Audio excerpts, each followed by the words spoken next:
Zambia's South Africa-based cadastre system developer re-engaged, ministry confirms.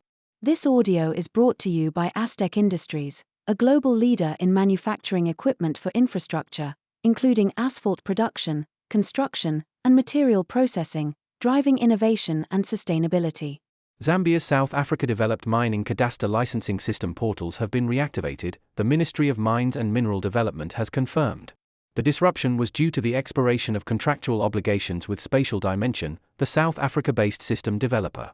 The ministry has taken interim measures to reopen the platform while finalising contractual arrangements to ensure the system's continued management, Ministry Principal Public Relations Officer Shamwinda Tembo has stated in a release accessed by Mining Weekly. Clients can now access all services provided by the Mining Cadastre Department through the Mining Cadastre Map portal https://portals.landfolio.com/Zambia and the online transactional portal https://portal.miningcadastre.com. However, some are still querying the lack of reference to the "must be hosted in Zambia" requirement, which was said to be mandatory under data privacy law. The implementation of this resulted in the temporary ousting of the Trimble Landfolio System, the Spatial Dimension system, would be closed. A screenshot Spatial Dimensions notice stated, after almost 2 decades of supporting the Zambian mining cadastre, Spatial Dimension no longer has the contractual ability to provide access to the service. A subsequent notice was then put out by Spatial Dimension to explain that this system is not available at the present time. Please contact the Ministry of Mines and Mineral Development for more information.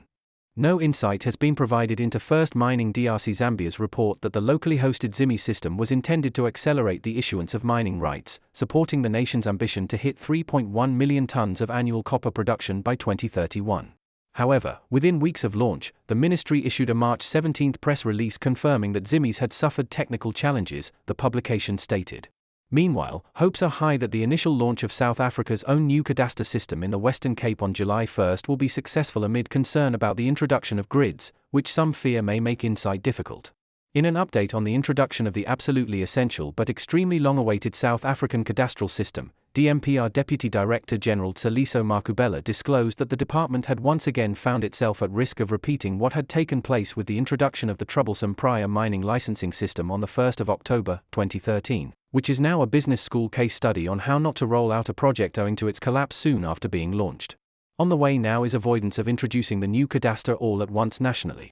Instead, the new licensing system is going to be implemented regionally. There won't be one rollout nationwide, Makubela revealed. We've decided that we'll start with the Western Cape. We're still targeting completion in June 2025, as we had committed, said Makubela, on the grounds that the Western Cape is a manageable jurisdiction with the highest number of operational mines, no backlog and a limited number of outstanding appeals.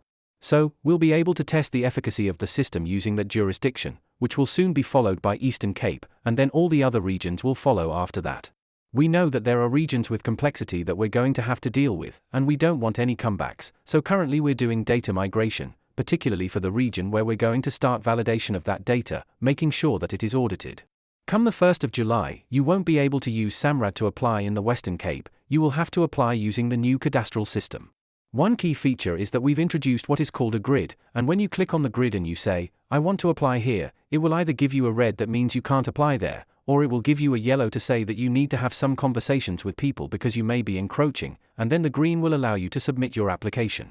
The size of the grid is going to be a hectare, so you can expand the grid as much as you want, so what I can say is that we're on track to deliver a robust, transparent and efficient cadastral system.